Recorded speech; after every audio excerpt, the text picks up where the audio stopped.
나눠놓기를 권하는데 그것이 바로 균형이죠. 워렌 버핏 같은 세계적인 템플턴 투자를 잘하는 이런 템플턴 경 같은 사람들은 그렇게 안 합니다. 그냥 갖고 있는 돈 탁 봐가지고 탁 던져가지고 거기서 몇 배의 수익률이 없고 이런 사람들이 있는데 여러분들은 그런 분을 따라서 할 게 아니라 제가 말씀드린 이런 가장 일반적인 원칙에 따라서 하시는 것이 여러분들을 공경에 어려움에 안 빠뜨리는 거기 때문에 균형을 잊지 마시기 바랍니다. 우리가 흔히 돈은요 여러 가지 원칙에 의해서 결정하게 되는데 제일 먼저 단기, 중기, 장기 요것 플러스 한두 가지가 더 있게 됩니다. 여기에다가 플러스해서 있게 되는데 먼저 단기는 제가 유동성이라고 하는 차원에서 돈을 바라보자라고 말씀드렸습니다. 이건 전체적으로 안전성이 전제됩니다. 여러분들 내일 모레 찾아야 될 돈이 안전성이 전제 안 되면은 금융회사하고 맨날 싸움이 일어나기 때문에 금융권에서도 반드시 유동성 상품은 안전성을 전제로 하고 운용을 해줍니다. 중기는 안전하게 운용하려는 돈이 좀 있을 수 있고요. 수익을 얻을 수 있는 돈이 좀 있습니다. 그 다음에 장기도 안정하게 하려는 사람이 있고 수익을 좀 얻으려고 하는 사람이 있습니다. 그 다음에 여기 제가 말씀드리지 않은 부분은 바로 리스크를 관리하는 영역이 좀 있을 수 있습니다. 이렇게 몇 가지 영역으로 나누는데 어떤 돈은 중기의 돈인데도 불구하고 안정하게 운영하고 어떤 돈은 수익으로 운영하고 어떤 돈은 장기의 돈임에도 불구하고 안정되게 운영하고 수익으로 운영하느냐 이건 철저하게 개인의 투자 성향하고 관련이 있습니다. 제가 이런 말씀 방송에서 드리면 안 되는데 우리가 살다 보면 친구들 중에서도 꼭 야 이번 선거에서 누가 당선될 것 같아 이렇게 얘기 나왔을 때 내기 10,000원 빵 이렇게 하는 사람들이 있죠. 이 사람들은 아예 습성적으로 그게 몸에 밴 사람들입니다. 내일 아침에 비 올까 안 올까 10,000원 빵 걸어 이렇게 아주 그 모험을 즐기는 사람이죠. 내가 10,000원을 잃을지언정 내일 20,000원을 받을 수 있어 라고 하는 성향 자체가 아예 굉장히 공격적인 성향의 사람이 있습니다. 그런데 어떤 사람들은요 절대 내기하자고 해도 단돈 1,000원도 내기 안 하는 사람이 있습니다. 이런 사람들이 있죠. 대부분 여성분들이 조금 공격적이지 않고요. 남성분들이 좀 공격적이고요. 그 다음에 농사를 짓는 분보다는 공장에서 기계를 좀 만지시는 분들이 조금 공격적이고요. 이런 상담을 하다 보면 조금 성향적으로 직업, 가정, 지역, 학력, 성별, 나이 이런 거에 따라서 나타나는데 그게 여러분들이 갖고 있는 돈 1,000,000원을 어떻게 하느냐를 상당히 많이 결정짓습니다. 많이 배우신 분일수록 투자에 대한 이해와 식견이 많은 분일수록 조금 수익을 더 많이 얻고자 하는 욕구가 있습니다. 그렇기 때문에 이거는 제가 지난 시간에 말씀드린 라이프 사이클에 의해서 돈을 관리하는 것보다 훨씬 더 어렵습니다. 또 여기에 감안하지 않은 부분도 많죠. 1,000,000원이면 다행인데요. 여러분들이 만약에 한 10억의 돈을 가지고 포트폴리오 어떻게 할까요? 라고 생각하면 수익을 무작정 많이 얻을 수 없습니다. 왜냐하면 1년에 4,000만 원 이상의 이자나 배당 소득이 생길 때는 금융소득 종합과세라는 거에 걸리기 때문에 상당히 많은 불이익을 볼 수도 있습니다. 그런 분들한테는 이것에 의한 것만이 아니라 좀 다른 면도 고려를 해야 되겠죠. 굉장히 돈이 어느 정도의 돈이냐에 따라서 그 사람의 투자 성향이 어떤 거에 따라서 굉장히 다른 형태가 나올 수 있기 때문에 현실적으로 쉽지 않은 부분이 바로 이 목돈의 포트폴리오입니다. 진짜 내 돈 이거 하고 싶다. 그러면은 부르세요 절.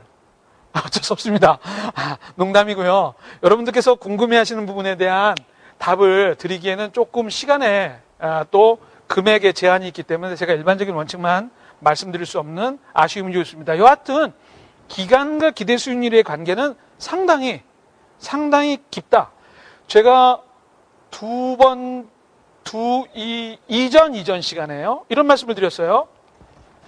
어떤 사람이 5%의 금리로 150년 동안 돈을 마련했을 때 상당히 많은 돈이 마련된다 그랬습니다. 그렇지만 물가 상승률을 빼버리고 나면요, 너무 적은 돈으로 줄어든다 그랬습니다. 몇십억, 100억대의 돈이 불과 100만 원을 가지고 150년 동안 했을 때 굉장히 큰 돈이 되는 것 같아 보이지만, 물가 상승률을 빼버리고 실제로 내가 슈퍼마켓에 가서 물건을 살 때는 돈이 그렇게 많이 늘어나지 않는다고 말씀을 드렸습니다. 그렇기 때문에 물가 상승률이라는 부분은 여러분들의 돈 관리에서 빼놓을 수 없는 부분이라는 거죠. 그래서 제가 이 말씀을 드렸습니다. 자, 마지막으로 조금 전에 제가 말씀드린 것하고 같이 연관시켜서 좀 생각을 해보시죠. 목돈의 운용에서 포트폴리오는 이 투자 성향하고 굉장히 민감합니다.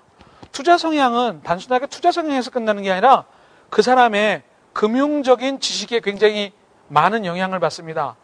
예를 들면 제가 여기서 지금 열거하는 몇 가지의 금융상품을 이해하시고 계시는 분은 파이낸셜 쿼티션이 좀 높습니다. 자, 환율과 주가의 관계가 어떨까요? 금리와 주가는 어떤 관계가 있을까요? 여러분들이 이런 거에 대한 고민을 해보셨나요? 또는 ELS라는 상품, ETF라는 상품, 이런 것들에서 들어보셨나요? 여러분들은 선물과 옵션을 설명할 수 있으신가요? 난 지금 저 소리가 뭔 소리인지 모르겠는데 라고 하신다면 그분은 목돈을 운용하는데 상당히 많은 제약이 있습니다.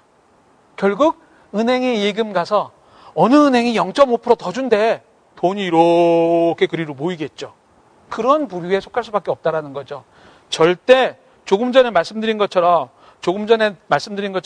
그런 분들의 돈은 이 물가 상승률을 기준으로 해서 상당히 높은 부분에 갈 수가 없습니다. 그저 요 위에서 물가 상승률 위에서 그저 맴돌 수밖에 없던가, 물가 상승률도 금리를 못 얻는 경우가 존재하겠죠.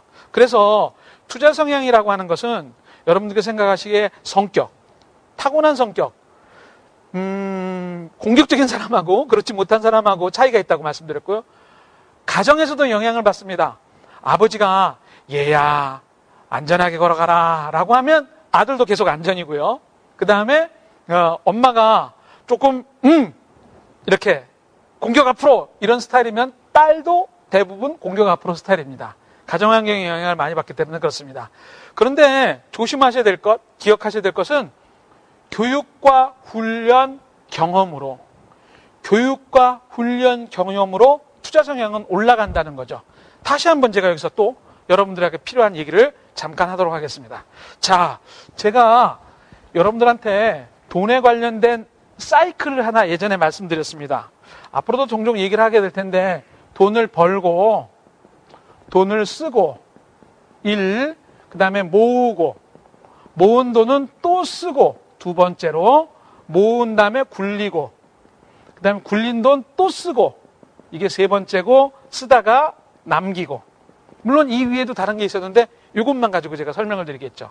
여러분들이 월급을 받습니다.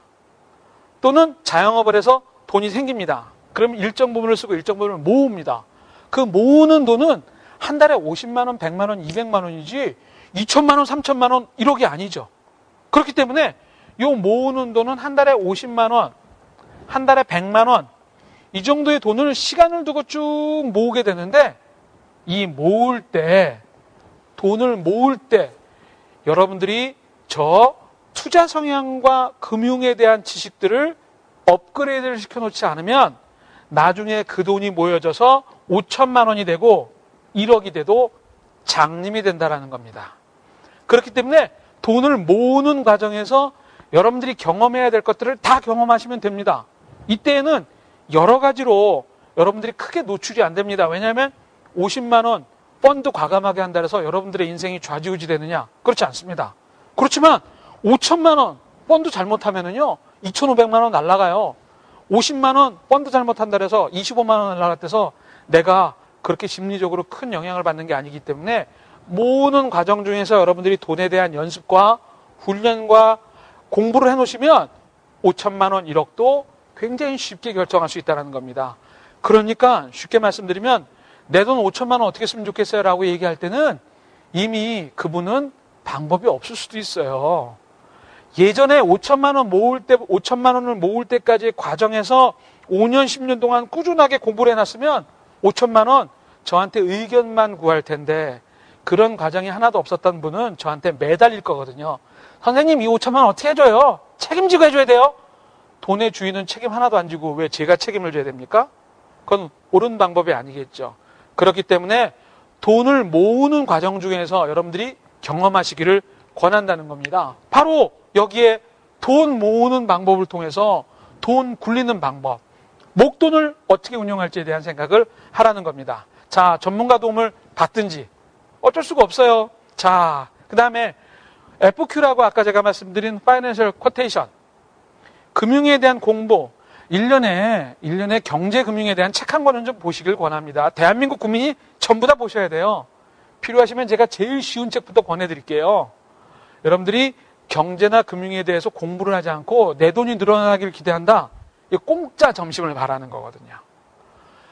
공짜 점심 없습니다. 누가 나한테 돈을 점심을 사주걸랑 저 녀석이 다음에 만나서 나한테 뭔 부탁을 할 거야. 이렇게 생각하셔야 돼요. 공짜 점심 없습니다.